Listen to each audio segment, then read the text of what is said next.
नमस्कार मित्रों, मैं हूं दिलीप पटेल। हमारे साथ आज जुड़े हुए हैं जीएसटीवी के वरिष्ठ पत्रकार अनिल भाई पटेल। अनिल जी, आपका स्वागत है हमारे स्टूडियो में। दिलीप जी नमस्ते। जब हमारे पीएम साहब जो है वो बाहर प्रवास के लिए गए हैं, तो कुछ ऐसे राजकीय मुद्दे पे हम आज आपके साथ चर्चा करने जा रहे हैं। तो अनिल जी, पहला सवाल ये है कि ब्रिक्स सम्मेलन से साउथ वेस्ट एशिया सहित देशों को क्या निर्णय लेना है? देखिए, आपने दो सवाल पूछे। एक तो पीएम नरेंद्र मोदी का ब्रिक्स में भाग लेना और दूसरा ब्रिक्स से क्या फ़ायदा होगा। देखिए, सबसे पहले जवाब आपको देंगे, ब्रिक्स है क्या।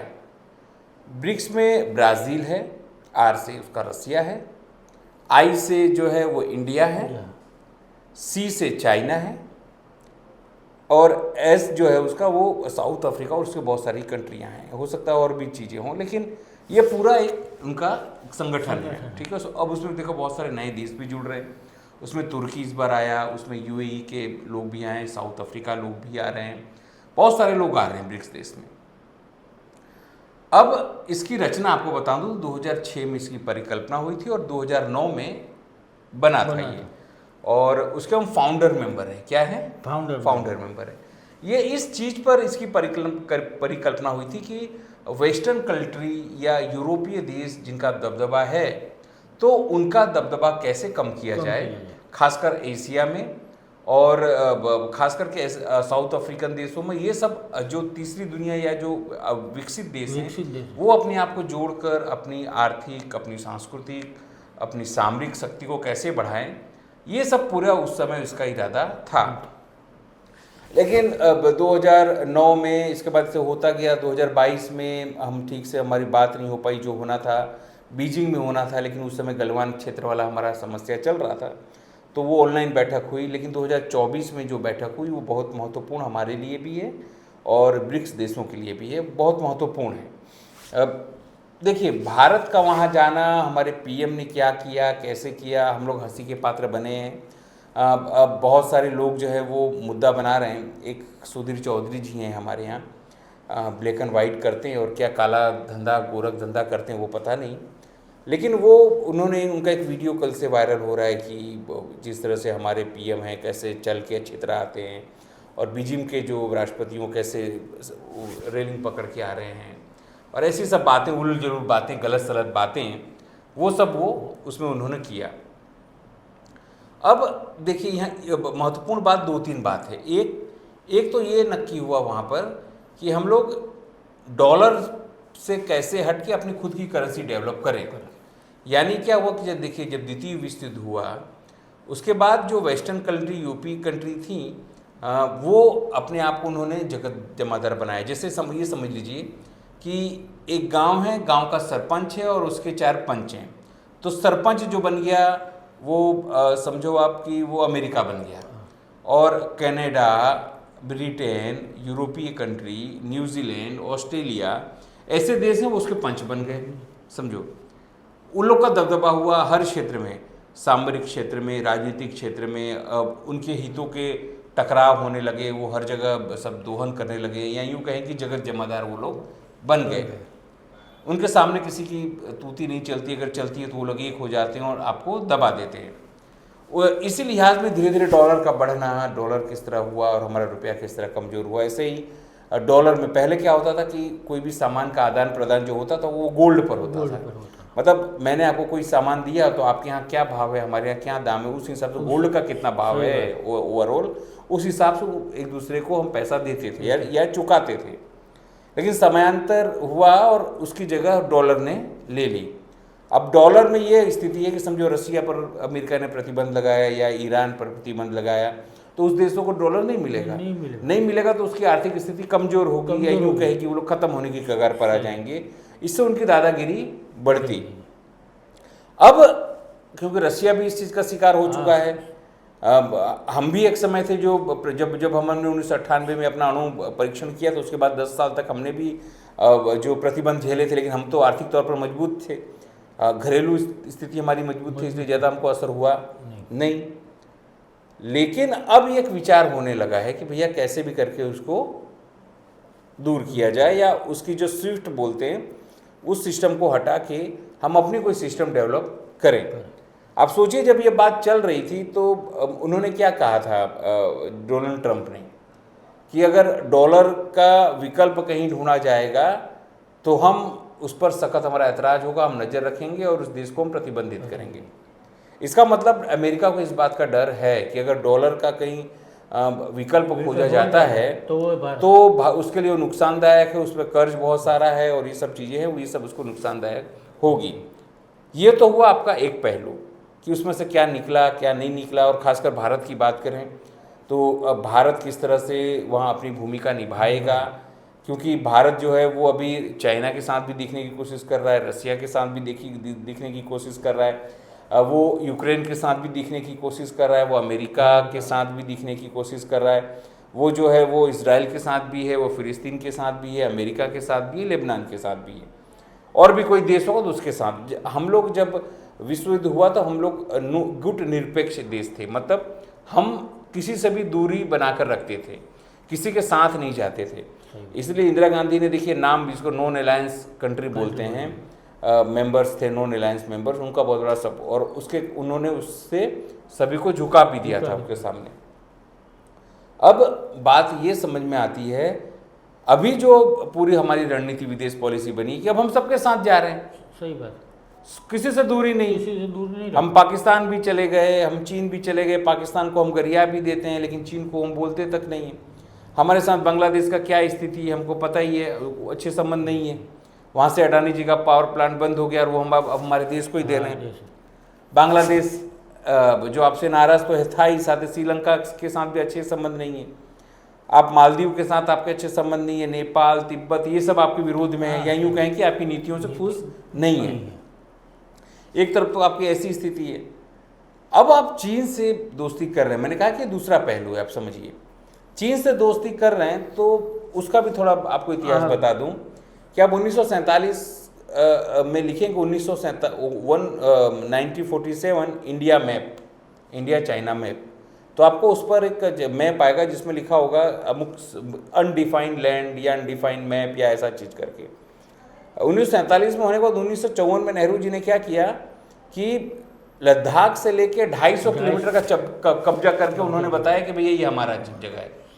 उन्होंने क्या कर डिफाइन कर दिया उसको कि भाई, लेकिन उसका ऐतराज हमने उस समय चीन ने जताया था, लेकिन हमने उसकी बात सुनी नहीं। उसके बाद क्या हुआ, युद्ध हुए 1965 में, किस तरह हम हारे, हमारे लोगों ने किस तरह शहीदी दी, बावजूद इसके हम लोग वहाँ डटे रहे। अब देखिए क्या हुआ स्थिति में, अब जो चीज़ें 250 किलोमीटर हमने कब्जा की थी या आगे तक गए थे, उसको मोदी जी ने गंवा दिया। 6000 स्क्वायर मीटर ज़मीन अंदर घुसा है वो लोग, कौन लोग, चाइना लोग। और वहाँ पर जो शैतान सिंह, मेजर शैतान सिंह का जो वहाँ पर समाधि थी, जहाँ तक हम लोग जाते थे और सब कुछ होता था, वो भी हमने चाइना को दे दिया। मतलब हमने तो क्या अब, और गोदी मीडिया क्या प्रचारित कर रहा है आपको, हमको गोदी मीडिया ये प्रचारित कर रहा है कि भारत का तो डंका बज गया, हम चीन के साथ हम मित्र हो गए हैं। भैया तुम मित्र हो कि ना हो, लेकिन जो हमारे साहेब के मित्र हैं उनका बिजनेस तो चीन के साथ बराबर चल रहा है। आपको हमको क्या भड़काया जा रहा है कि वो जो लाइट की लड़ियां हैं, वो चाइनीज़ लाइट है, वो मत खरीदिए, बाइकआउट चाइना, बाइकआउट चाइना।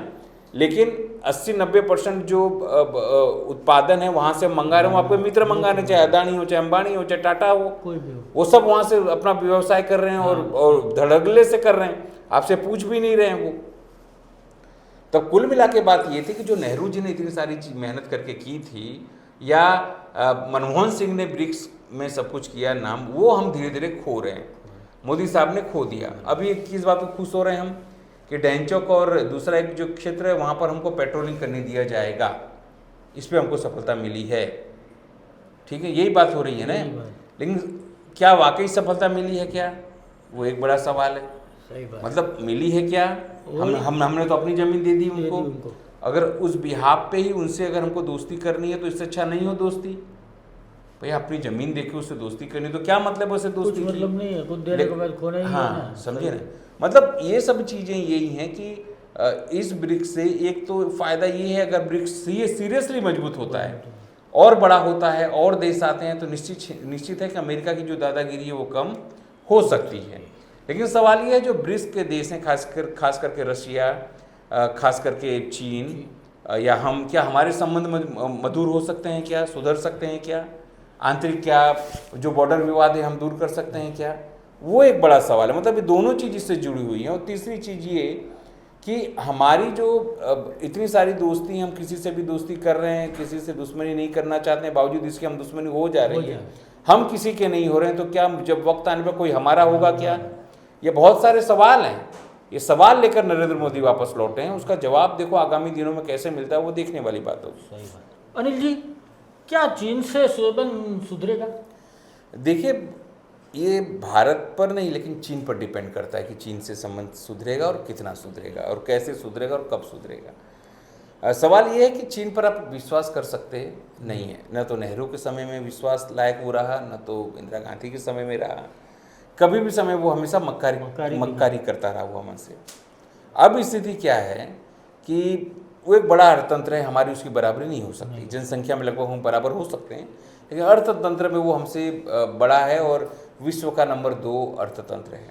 हम कितनी भी उसकी बुराई कर लें, हम कितनी भी बोल दें कि भाई बाइकआउट चाइनीज़, बाइकआउट लड़ियाँ जो है या बल्ब हैं या दूसरी चीज़ें हैं, लेकिन आप उसको अब हटा नहीं सकते हो अपने साथ। क्योंकि देखिए, आप घर में 10-12 चीज़ यूज़ करते होंगे तो उसमें से 2 चीज़ या 3 चीज़ तो ऐसी होगी जो मेड इन चाइना होगी। आप बैटरी के क्षेत्र में चले जाइए, इलेक्ट्रॉनिक्स के क्षेत्र में चले जाइए, टीवी के क्षेत्र में बहुत सारी चीज़ें, अब तो दवा भी, ये सब चीज़ें हैं, ये भी चाइनीज़ आ रही हैं, प्रोडक्ट, ये बहुत सारी चीज़ें हैं। और सबसे बड़ी बात ये है कि हम उससे बहुत ज़्यादा इंपोर्ट करते हैं। एक समय तो ऐसा था कि जब हमारा बजट बन रहा था तो यही है कि भाई चाइनीज़ इन्वेस्टमेंट कैसे आए, उसका दरवाज़ा खोला जाए। बाद में विवाद हुआ तो बंद कर दिया गया। बॉर्डर विवाद ऐसा विवाद है, आज से नहीं। मैंने आपको बताया कि नेहरू ने 1954 में अलग कर लिया, बाद में अरुणाचल का इशू आया, मैकमोहन वाला इशू आया, लद्दाख वाला इशू आया। ये सब कैसे हम सुलझाते हैं वो एक बड़ी बात है। आप खाली जिनपिंग के सामने बैठ जाएंगे और बात कर लेंगे हो गए मित्र, तो ऐसा होगा नहीं। आप जिनपिंग को बुला के झूला झूला देंगे, चाय पिला देंगे, होगा नहीं। आपको अपनी जो मार्केट है या अपना स्ट्रेंथ है वो आपको मजबूत करना होगा। सामरिक क्षेत्र में भी मजबूत करना हो, आपको बताना पड़ेगा भैया देखो, आप अगर इस तरह से करोगे तो नहीं ठीक रहेगा, हमारे लिए, हमारे लोगों के लिए, हमारे लिए अच्छा नहीं है। बजाय इसके कि आपके कुछ चंपू लोग, कुछ नकली पत्रकार, या यूँ कहें कि जिनसे पत्रकार का कोई लेना देना नहीं है, खाली वो चाटुकार हैं, वो आपकी गलत प्रचार करें कि भाई उनका तो डंका बज गया, अब चीन के साथ हमारे रिलेशन सुधर गए, अब चीन हम भाई भाई। एक समय सर ऐसा था, हिंदी चीनी भाई भाई का नारा लगा था नेहरू के समय। अब देखिए, लेकिन बावजूद इसके क्या हुआ, चीन ने हमें धोखा दिया।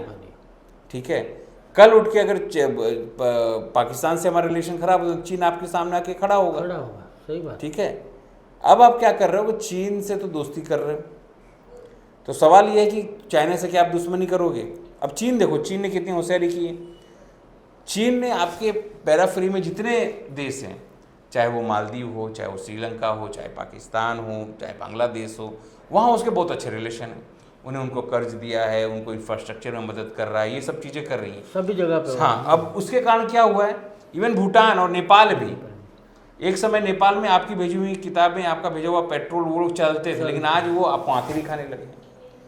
चीन से आपको संबंध बनाने हैं तो चीन, आपको समझना पड़ेगा कि चीन आपसे बड़ा अर्थतंत्र है। अब आप उससे कितना फ़ायदा ले सकते हैं, आर्थिक तौर पर, सामरिक तौर पर, इस तौर पर नहीं कि हम अपनी ज़मीन देख के उससे खुश रहें। क्योंकि देखिए, जब भी कुछ बात होती है तो हम तो, जब पाकिस्तान की बात होती है खूब चौड़ा सीना कर लेते हैं, भारत माता की जय, पाकिस्तान की ये, पाकिस्तान की माँ का ये, और वो सब करते हैं। लेकिन जब चीन की बात आती है तो चुप। अब 2020 में यही तो हुआ था, ना कोई आया है ना कोई आएगा, और हमारे 20 जवान शहीद हो गए थे, आज तक पता ही नहीं चल पाया क्या हुआ नहीं, और आज जाके हम गलबैयाँ कर रहे हैं। सही। आपने पूछा जिनपिंग से जाके, भैया आप तो, मैंने आपको यहाँ चाय पीने के लिए बुलाया था, आपको झूला झुलाया, आपने हमारे साथ क्या किया? तो आपने तो हमारे पीठ में खंजर घोंपा। लेकिन वो आपने नहीं बोला, आपने क्या बोला, हमको मिल गया, हमको मिल गया, अब हम जो वहाँ पेट्रोलिंग कर पाएंगे। लेकिन क्या वो 6000 वर्ग किलोमीटर वो आपको देगा क्या वापस? आपने पूछा उनसे, भैया वो हमको देगा क्या? जो जो मेजर शैतान सिंह की समाधि थी वो तो तुमने ले ली, वो हमको दोगे क्या? वहां तक हम जाएंगे, हमारा कब्जा रहेगा वहां, नहीं तो फिर हम मिसाइल से उड़ा देंगे। आपने बोला क्या? नहीं बोला। क्यों? आपको खाली फोटो पढ़ाने में इंटरेस्ट था। सही मायने में मैं आपको बताऊं तो रशिया, ब्राजील और चीन वो गंभीर हैं, लेकिन भारत के तौर पर हमारे पीएम खाली फोटो सेशन में गंभीर है। कैसे अच्छी फोटो खींच जाए, कैसे बात हो जाए, कैसे क्या हो जाए, जिससे एक हेडलाइन मैनेज हो जाए, एक फोटो अच्छा हो जाए। हमको, मुझे नहीं लगा इस पूरे बातचीत से, वार्ता से, कि भारत बहुत सारे गंभीर सवाल लेके वापस आया है। वो उसका जवाब कैसे देगा, क्योंकि वन रोड वन वाले पर तो हम मिशन पर तो हमने इसको सपोर्ट किया नहीं, तो स्वाभाविक है चीन आपको नहीं करेगा। और चीन सबको आर्थिक मदद कर रहा है, क्योंकि उसको तो अपना आर्थिक फैलाव, अपना डोमेस्टिक मार्केट को बड़ा करना है। आप क्या कर रहे हो? आप तो खाली अपने 4 टन पूंजी जो आपके उद्योग, उसको मदद कर रहे हो। आप अपने डोमेस्टिक मार्केट को तो खत्म कर दिए हो। आपके पास जो छोटे और मझोले कद के उद्योग थे उसको आपने खत्म कर दिया। तो आपकी स्ट्रेटेजी क्या है? आपकी स्ट्रेटेजी उन उद्योगपतियों के माध्यम से आगे बढ़ने की है, जो बेहद खतरनाक है। इससे मुझे नहीं लगता कि चीन और भारत के संबंध बहुत लंबे अरसे तक उसमें कुछ आ जाए। देखिए, कुछ नरमी आना जरूरी है, कुछ गर्मी रहेगी इन संबंधों में तो हम बातचीत कर पाएंगे, और बातचीत होना भी जरूरी है, और बातचीत से ही कोई भी समस्या का समाधान निकल सकता है। तो अनिल जी, ब्रिक्स में जिस तरह बातें हुई है तो अमेरिका को क्यों दुख हो रहा है? देखिए, ब्रिक्स में जो बातें हुई वो महत्वपूर्ण बात ये हुई है कि अब डॉलर का विकल्प हमको लाना पड़ेगा। डॉलर का विकल्प का मतलब है कि अभी देखिए, विश्व के महत्तम देशों में डॉलर चलता है। मतलब आपको कोई खरीदी करनी है, आपको तेल खरीदना है, अनाज खरीदना है, कुछ भी करना है, कुछ भी छोटी मोटी चीज़, तो डॉलर में पेमेंट होता है। भारत में डॉलर के मुकाबले रुपया एकदम गिरा है। हमारे साहब जब यहाँ सीएम थे तब वो बोलते थे कि रुपया गिरने का मतलब है कि पीएम की इज्जत भी गिरना। जब उन्होंने सत्ता संभाली तब 59 रुपये डॉलर था, 59 रुपये का $1। आज 84 रुपये का $1 है। तो अब कितना इज्जत गिरी है तो वही जान सकते हैं। मुंह दिखाने के लायक उनको होना नहीं चाहिए था, उनको तो मुंह काला करके घूमना चाहिए था। लेकिन ठीक है, फिर भी देश के पीएम हैं, लोगों ने उन्हें चुना है, मैंने नहीं चुना, लेकिन फिर भी हमारे देश के पीएम हैं। अब सवाल ये है कि उसमें जो महत्वपूर्ण बात ये हुई कि भाई डॉलर जो है उसके मुकाबले हमें कोई एक निश्चित और भी एक जो चलन है वो मार्केट में लाना पड़ेगा, उसका विकल्प ढूंढना पड़ेगा। तो क्या हम एशिया, नॉर्थ ईस्ट एशिया या इसमें कोई सफलता प्राप्त कर सकते हैं? क्या प्राप्त कर सकते हैं? तो उसमें भारत की क्या भूमिका होगी, चीन की क्या भूमिका होगी, रशिया की क्या भूमिका होगी, और भी जो तुर्की भी नया जुड़ रहा है वो नाटो का भी देश है, उसकी भी क्या भूमिका होगी, साउथ एशिया की जो कंट्रियाँ उनकी क्या भूमिका होगी, साउथ अफ्रीकन कंट्रियाँ उनकी क्या भूमिका होगी, गल्फ कंट्री की क्या भूमिका होगी, कैसे आप नक्की करोगे, क्या करोगे। मतलब ये सब चीज़ें आने से जो एक हत्थू शासन बोलते हैं ना, एक हाथ का शासन जो है, एक सर्वे सर्वाहम है, उसमें कहीं ना कहीं भाग बटाई होने की संभावना है। अब दिक्कत ये है कि चीन और रसिया अपने आप को सर्वोपरि मानते हैं, वो लोग भारत को भी गिनते नहीं है। जब वो भारत को नहीं गिनते हैं तो भारत जो है वो अमेरिका से दुश्मनी भी ले रहा है इस मामले में, और भारत की अहम क्यों गिनेंगे भैया? चीन तो नंबर 2 का अर्थतंत्र है, और आप बहुत पुराने अर्थतंत्र, बहुत बड़ा जनसंख्या होने के बावजूद उतनी बड़ी नहीं है, अंतर बहुत है। तो अब ये चीज होती है, और ये सब अगर कुछ चैनलाइज कर पाते हैं तो इसका बेनिफिट भारतीय सहित बहुत सारे देशों को होगा, और इसका जो नुकसान है वो अमेरिका को होगा। इसलिए अमेरिका के पेट में दुख हो रहा है कि कल उठ के अगर डॉलर का विकल्प आता है इंटरनेशनल लेवल पर, तो उसका पूरा जो खामियाजा है वो केवल और केवल अमेरिका को भुगतना पड़ेगा, उसके अर्थतंत्र पर बुरा प्रभाव पड़ेगा। अनिल जी, आज का आखिरी प्रश्न कि इस सम्मेलन की बैठक से भारत को क्या फायदा मिलेगा? देखिए, 2 चीज़ें हैं इसमें। भारत को फ़ायदा तो ये है सीधे तौर पर अंतर्राष्ट्रीय, मैंने कहा कि मैं अंतर्राष्ट्रीय जानकार नहीं हूँ, लेकिन जो मैं जान रहा हूँ, जो पढ़ रहा हूँ, उस हिसाब से कि भारत को जो फ़ायदा होने वाला है वो ये फ़ायदा होने वाला है कि कम से कम अमेरिका जो उसको टेकन फॉर ग्रांटेड लेता था, अब देखिए ब्रिक्स के पहले से क्या हुआ। जो कनाडा है उसने आरोप लगाए, उसने हमारे मंत्रियों के नाम लिए, अधिकारियों के नाम लिए, इसके बाद अमेरिका में भी हमारे अधिकारियों के नाम पे मंत्री सर्च वारंट निकले और समन्स निकले और ये सब हुआ। यूरो का ऑफिस हमारा वहाँ बंद करा दिया गया। कनाडा में हमारे जो उच्चायुक्त थी उनको वहाँ से यहाँ भेज दिया गया, हमने भी उनको भेज दिया। ये सब माहौल खड़ा किया अमेरिका ने। अमेरिका को पता था कि अगर भारत ब्रिक्स में भारत को हम दबाएंगे तो हमारी बात बन सकती है, इसलिए उसने पूरा ये खेल किया। अब सवाल है कि भारत कितना दबता है और भारत इस ब्रिक्स में से कितना फायदा लेता है, क्योंकि ब्रिक्स का जो फाउंडर मेंबर वो भारत भी है। उसका श्रेय कोई नरेंद्र मोदी को नहीं जाता है, वो मनमोहन सिंह को जाता है। लेकिन बावजूद इसके भारत के प्रधानमंत्री हैं, तो हमारे देश के प्रधानमंत्री हैं, आपके प्रधानमंत्री हैं, मेरे प्रधानमंत्री हैं, समझो आप। तो इसका श्रेय अब भारत कैसे लेगा, खास करके अपनी आर्थिक स्थिति मजबूत करने के लिए, अपनी डोमेस्टिक मार्केट बढ़ाने के लिए या इन्वेस्टमेंट लाने के लिए। आपको सबसे बड़ी बात बता दूं, पिछले 1 महीने में 10 अरब डॉलर जो है वो हमारे यहाँ से विदेशी कंपनियों ने निकाल के कहाँ रखा पता है आपको? चीन में। स्वयं भारतीयों ने 20 लाख करोड़ रुपए सिंगापुर में डाल दिया। मतलब हम आर्थिक तौर पे खोखले होते जा रहे हैं। विदेशी जो विश्वास है वो हम पर कम करता जा रहा है। तो अब भारत इससे कितना फायदा ले सकता है? चीन से कितना फायदा ले सकता है? रसिया से कितना फायदा ले सकता है? और भी कंट्री में अपना जाल कैसे बिछा सकता है? अब भारत की प्रायोरिटी, अगर भारत लेना चाहता है तो उसको अपनी जो लोकल मार्केट है उसको डेवलप करनी पड़ेगी। वो अंतर्राष्ट्रीय मार्केट में केवल अपने मित्रों और उद्योगपतियों के भरोसे नहीं जा सकते हो। आपको अपने लोगों को स्किल्स सिखाना पड़ेगा, जिससे अगर नए उद्योग आते हैं, लेकिन मुझे लगता नहीं कि नहीं आएंगे जिस हिसाब से इनकी नीतियाँ हैं, तो वो जिस तरह चीन और हम एक ही समय स्थिति में थे 1992-91 में, लेकिन आज चीन कहाँ है और हम कहाँ हैं। मतलब हम अगर सभी को ब्रिक्स देशों को गोलबंद कर सकते हैं, सबसे अच्छा व्यवहार कर सकते हैं, खासकर चीन से हमारे आने वाला कौन है? क्योंकि रसिया से हमारे खूब अच्छे संबंध हैं, ब्राज़ील से हमारे अच्छे संबंध हैं, जो ब्रिक्स देश हैं उससे हमारे अच्छे संबंध हैं, लेकिन चीन खाली जो है हमारे लिए मुश्किल पैदा कर सकता है। अब ये सब चीज़ें कैसे दरकिनार करके कैसे हम अपनी बॉर्डर की स्थिति सुधार सकते हैं, कैसे शांति स्थापित करते हैं दोनों के बीच में, और बिजनेस कैसे अच्छे कर सकते हैं, हमको यही करना है। आप लड़ नहीं सकते हो चीन से, सही बात। आप मिसाइल उसके ऊपर नहीं छोड़ सकते हो जिस तरह पाकिस्तान जाके सर्जिकल स्ट्राइक कर सकते हो। सही बात। तो वो कितना अच्छा संबंध होगा, हम दिल्ली बीजिंग से कितना अच्छा संबंध रखेगी। कहीं ऐसा भी ना हो जाए कि हम एक तरफा जो भक्त कहते हैं आंखें दिखाएं वाले चक्कर में नरेंद्र मोदी फंस जाएं और बनी बनाई बात जो अभी बनती दिख रही है, या यूं कहें कि पहले चरण की संभावना दिख रही है। अभी हमको सीधा कोई फायदा नहीं हुआ है। जो अखबार लिख रहे हैं भारत के, गुजरात के जो टीवी चैनल दिखा रहे हैं, वो केवल बोगस बातें हैं, उसमें कोई दम नहीं है।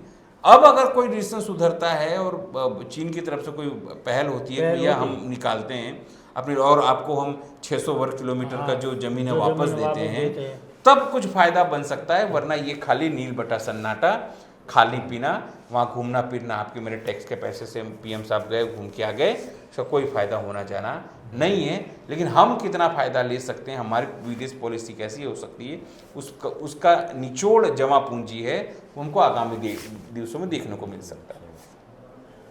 तो नमस्कार, आज के लिए इतना ही। हमारी चैनल देखते रहिए, सब्सक्राइब कीजिए और नीचे बेल बटन दबाइए। नमस्कार।